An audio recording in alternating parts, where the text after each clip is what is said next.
the government exists by the consent of those that are being governed, not ruled by edict, order, decree, and mandate. But the contrasting philosophy puts the institution of government above the individual. And that ends up being this progressivism, socialism, Marxism, statism, communism. Alan, you have served our country in so many ways. You've served in the military, you've served in Congress, and with all that you have invested into this country, can you give us a little insight into how much the ability to vote means to you? Well, it means everything. I mean, when you think about the fact that I've been to so many different nations and combat zones to make sure that they have the ability to do something that seemingly we take for granted. When you look at some of the elections that we have here in America, like school board, for instance, they have less than a 10% turnout. So I remember being in Iraq and seeing the pride of the Iraqis when they showed that little purple finger because they got the opportunity, the chance to do something that they had never been able to do.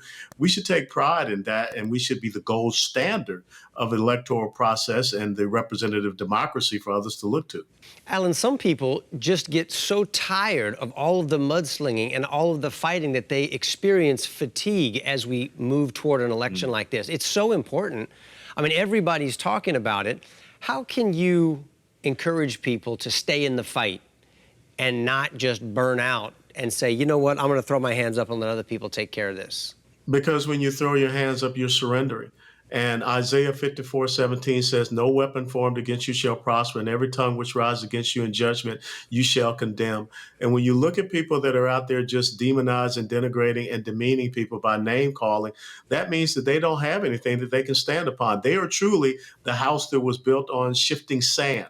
But if you can make the stand, as Thomas Paine wrote in the 1776 pamphlet, The Crisis, these are the times which try men's souls, when the summer soldier and the sunshine patriot will in this crisis shrink from their duties.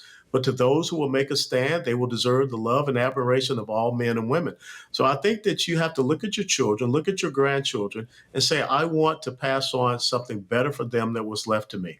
Alan, all this is so good. At times it can feel overwhelming for citizens who want to participate and help, but they feel like there's so many things that are being thrown at them. If there was one or two issues that you think people could vote for, what would those issues be? Well, I would tell you, if you're going to look at this from a biblical perspective, the life issue is very important, because in Judges chapter 2, we saw what happened when the children of Israel stopped worshiping God and fell down and worshiped the Baals. And one of the gods of the Baals was Moloch, the god of child sacrifice. But I think it's so important we look at this aspect of security, look at economic security, look at energy security, look at our border security. We're a sovereign nation. We're a constitutional republic. We have to protect our borders. Alan, tell me what you think. I remember in past elections, there have been issues that people have disagreed over, but it seems like the division seems to be stronger and more intense now than I remember in the past. Could there be people who are actually profiting from inflaming the division even more in this country? I mean, it seems like there are nefarious forces at work that go beyond just you and me having different opinions on how to fix, immigration or the economy. No, you're absolutely right. And I think that there was a saying, if it bleeds, it leads. There are people out there in the media that want to foment that division. They want to source and sow that discourse and discontent out there instead of looking for the places where we can come together.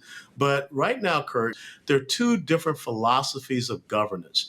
And again, the United States of America was founded on a premise of individual rights, freedoms, liberties, and individual sovereignty. That's really classical liberalism, today's modern constitutional conservatism. And the individual is elevated over the institution of government. The government exists by the consent of those that are being governed, not ruled by edict, order, decree, and mandate.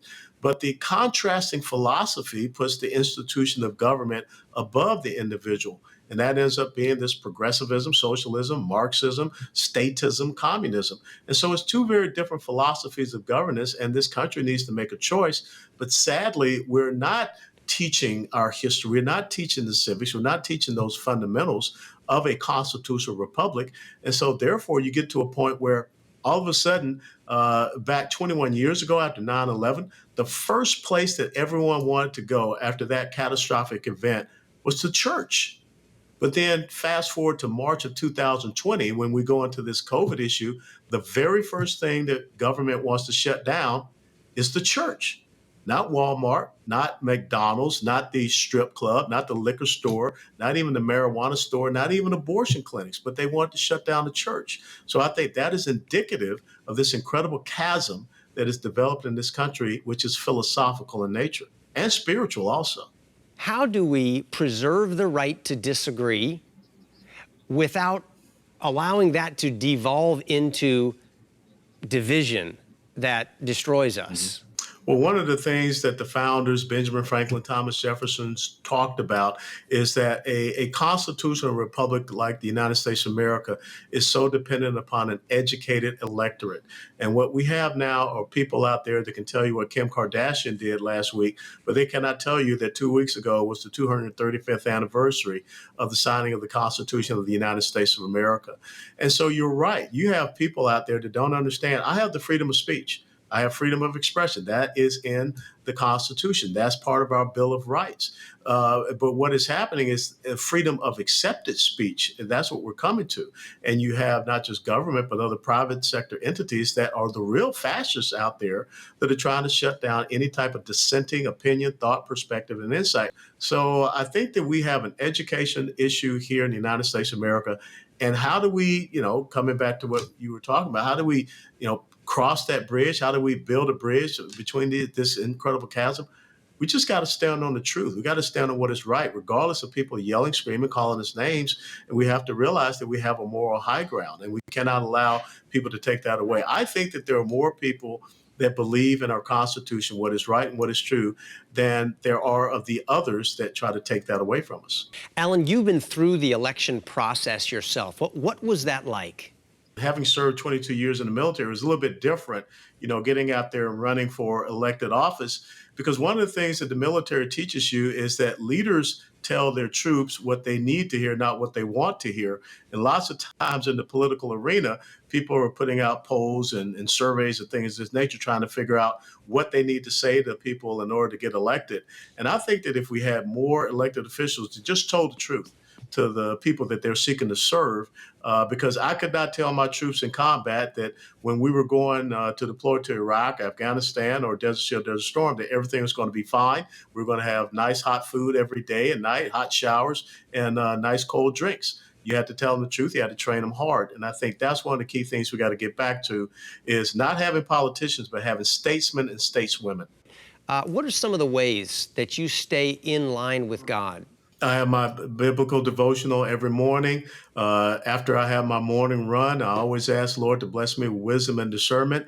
And I always believe that every single day you got to ask the Lord to help you put on the full armor of God, because we are in an ideological, a spiritual battlefield.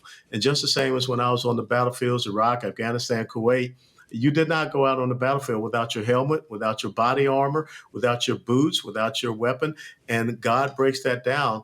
Paul, rather, breaks that down for us in Ephesians chapter 6, verses 10 through 18. So we're not just fighting against flesh and blood. We're fighting against some principalities out there, and we've got to be prepared for that. And you've got to do it by going to the Lord every single day in prayer, getting into his word and studying and fortifying yourself. And finally, Alan, what is your prayer for the United States of America right now? That we can be restored to what God would have us to be. We can work toward his perfect will, not be trying to skirt and be in his permissive will, that the body of Christ will understand that they're supposed to transform this nation through his mind and for his will, and not conform to the culture. So I just pray that we will have leaders that will stand up and say what needs to be said, and not just leaders that want to tickle people's ears. And that starts in our church.